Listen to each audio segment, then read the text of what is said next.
കോൺഗ്രസിനെ പോലെ ഞങ്ങൾ തെരഞ്ഞെടുപ്പ് പോരാട്ടത്തിൽ മാത്രം അഡ്ജസ്റ്റ്മെൻറ്റ് കളിക്കുന്ന ആൾക്കാരല്ല. മുസ്ലിം സമുദായത്തെ പ്രീണിപ്പിക്കാൻ വേണ്ടി ഹിന്ദുത്വ വിരുദ്ധതയും ഹിന്ദു സമുദായത്തിലെ ഭൂരിപക്ഷത്തെ സ്വാധീനിക്കാൻ വേണ്ടിയിട്ട് മുസ്ലിം വിരുദ്ധതയും തരം പോലെ ഇറക്കുന്ന ആളുകളല്ല. ഞങ്ങൾ തത്വാധിഷ്ഠിതമായ നിലപാട് സ്വീകരിക്കുന്ന ആൾക്കാരാണ്.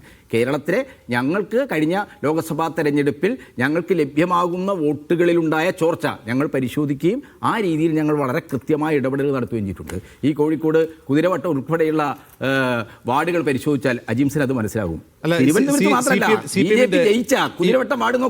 ഹിന്ദുത്വ രാഷ്ട്രീയം കേരളത്തിൽ പയറ്റുന്ന വിദ്വേഷ രാഷ്ട്രീയത്തിനെതിരെ CPM-ന്റെ തത്വാധിഷ്ഠിത നിലപാട് ഞാൻ ഒന്ന് രണ്ട് കാര്യം ചോദിക്കട്ടെ. കേരളത്തിൽ നാർക്കോട്ടിക് ജിഹാദ് എന്ന് പറഞ്ഞ പാലാ ബിഷപ്പിനെ പോയി കണ്ട അദ്ദേഹത്തെ അഭിനന്ദിച്ച മന്ത്രി VN വാസവനാണ്. വെള്ളാപ്പള്ളി നടേശൻ ഈ 2025 മാത്രം എണ്ണിയാലൊടുങ്ങാത്ത വിദ്വേഷ പ്രസംഗം നടത്തി. അദ്ദേഹത്തെ സ്റ്റേറ്റ് കാറിൽ കയറ്റിക്കൊണ്ടുവന്ന അയ്യപ്പ സംഗമത്തിന് കൊണ്ടുവന്ന മന്ത്രി പിണറായി വിജയനാണ്. അദ്ദേഹത്തെ ആദരിക്കാൻ മന്ത്രിമാർ ക്യൂ നിന്നു. അതിൽ കോൺഗ്രസ്സുകാരും ഉണ്ടായിരുന്നു, അത് സമ്മതിക്കുന്നു. അപ്പോൾ ഒരു ഭരണകൂടം എന്ന നിലയിൽ, ഭരിക്കുന്ന പാർട്ടി എന്ന നിലയിൽ ഈ വിദ്വേഷ പ്രചാരണത്തെ പിന്തുണയ്ക്കുന്ന ഒരു മുന്നണിയാണ് നിങ്ങൾ എന്ന് ആരെങ്കിലും ആരോപിച്ചാൽ അത് തള്ളുന്നത് എങ്ങനെയാണ്? അല്ല, അതാണ് ഈ സത്യാനന്തര കാലത്തെ ഒരു മാധ്യമ പ്രചാരണം എന്ന് പറയുന്നത്. പിണറായി വിജയൻ്റെ കാറിൽ ഒരു അയ്യപ്പ സംഗമത്തിൽ ഒരു ചടങ്ങിൻ്റെ ഭാഗമായിട്ടുള്ള യാത്രക്കിടയിൽ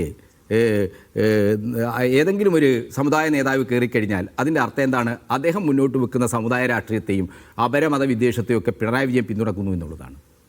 അങ്ങനെ അതിനെ ലളിതവൽക്കരിച്ച് കാണാൻ പറ്റില്ല. ഞങ്ങൾക്ക് ഇക്കാര്യത്തിൽ ഉറച്ച ഒരു വിട്ടുവീഴ്ച. വെള്ളാപ്പള്ളി നടേശനെ പേരെടുത്ത് പരാമർശിച്ചുകൊണ്ട് അദ്ദേഹത്തെ കേരള തൊഗാടി എന്ന് വിളിച്ച പിണറായി വിജയന് ശ്രീ വെള്ളാപ്പള്ളി നടേശൻ നിങ്ങൾ ഈ സൈസ് വിഷമൊഴുക്കരുത് എന്നൊരു വാക്ക് പറഞ്ഞാൽ നിങ്ങൾ ഈ പറയുന്നത് കാണാമായിരുന്നു. KT കുഞ്ഞിക്കണ്ണനേതായാലും അയ്യപ്പ സംഗമത്തിന് അദ്ദേഹത്തിന്റെ കാറിൽ കയറി പോകാൻ പറ്റുമെന്ന് എനിക്ക് തോന്നുന്നില്ല. കുറഞ്ഞ പക്ഷം സുരക്ഷ കണക്കിലെടുത്തെങ്കിലും. അല്ല, ഒരു കാർ കയറിയത് അല്ലെങ്കിൽ കാറിൽ കയറാത്തതോ അല്ല വിഷയം.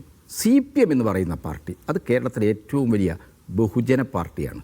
ആ ബഹുജന പാർട്ടിയുടെ നേതൃത്വം വെള്ളാപ്പള്ളി നടേശൻ മാത്രമല്ല, കേരളത്തിൽ ആര് വിദ്വേഷ പ്രസ്താവന നടത്തിയാലും വിദ്വേഷ പ്രചരണം നടത്തിയാലും അതിനെതിരായിട്ടുള്ള ശക്തമായ നിലപാട് സ്വീകരിച്ച് അത്തരം വിദ്വേഷ പ്രചാരണങ്ങളെ എല്ലാ തലങ്ങളിലും പ്രതിരോധിക്കുന്ന ഒരു പ്രസ്ഥാനമാണ്. ആ കാര്യത്തിൽ അജിംസിന് എന്തെങ്കിലും സംശയം ഉണ്ടെങ്കിൽ അജിംസ് ഇപ്പോൾ സ്വീകരിച്ചിരിക്കുന്ന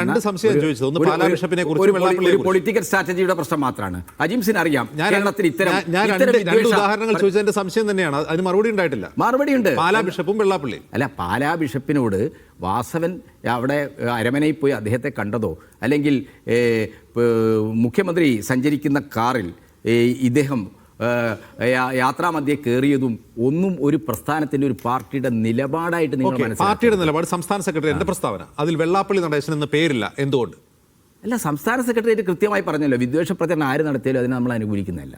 നമ്മൾ അതിൻ്റെ കൂടെ നിൽക്കില്ല. അത്തരം ആളുകളെ ഒരു വിട്ടുവീഴ്ചയില്ലാതെ നടത്തിയത് അല്ല, വെള്ളാപ്പള്ളി നടേശൻ വിദ്വേഷ പ്രചരണം നടത്തിയ എല്ലാ ഘട്ടങ്ങളിലും CPM-ന് ഈ സംസ്ഥാനത്ത് വിദ്വേഷവും വർഗീയതയും പറയുന്ന കുറേ ആളുകളുണ്ടെന്ന് CPM-ന് ആരോപണമുണ്ട്. അതിൽ പല ആളുകളുണ്ട്. അതിൽ ആരെക്കുറിച്ചാണ് നിങ്ങൾ പറഞ്ഞത്? അല്ല, വിദ്വേഷവും പ്രചരണവും ഒക്കെ കേരളത്തിൽ എല്ലാ മത മൗലികവാദ നിലപാടുകൾ സ്വീകരിച്ചുകൊണ്ട് പല സംഘടനകളും അതിൻ്റെ നേതാക്കളും പറയുന്നുണ്ട്. അപ്പോൾ ഒരു നേതാവ് പറയുന്നത് ആ സംഘടനയുടെ തന്നെ ചിലപ്പോൾ നിലപാട്. വെള്ളാപ്പള്ളി നടേശൻ മതമൗലികവാദ നിലപാടുള്ള നേതാവാണോ? ആര്? വെള്ളാപ്പള്ളി നടേശൻ വെള്ളാപ്പള്ളി നടേശൻ കേരളത്തിലെ ഏറ്റവും വലിയ നവോത്ഥാന ചരിത്രവുമായി ബന്ധപ്പെട്ട ഒരു സംഘടനയുടെ ഇന്നത്തെ നേതാവാണ്. ആ പ്രസ്താവന ആർക്കെതിരെയാണ്? വെള്ളാപ്പള്ളിക്കെതിരല്ല, മതമൗലികവാദികൾക്കെതിരെയാണ്. ഈ മതമൗലികവാദം എന്ന് പറയുന്നത് എന്താണ്? മതമൗലികവാദം അല്ലെങ്കിൽ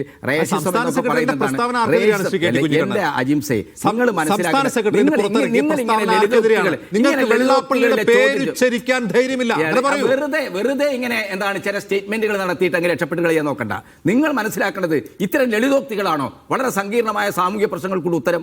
ആ കാര്യത്തിൽ CPM പോലൊരു പാർട്ടി സങ്കീർണമായ സാമൂഹ്യ പ്രശ്നമല്ല.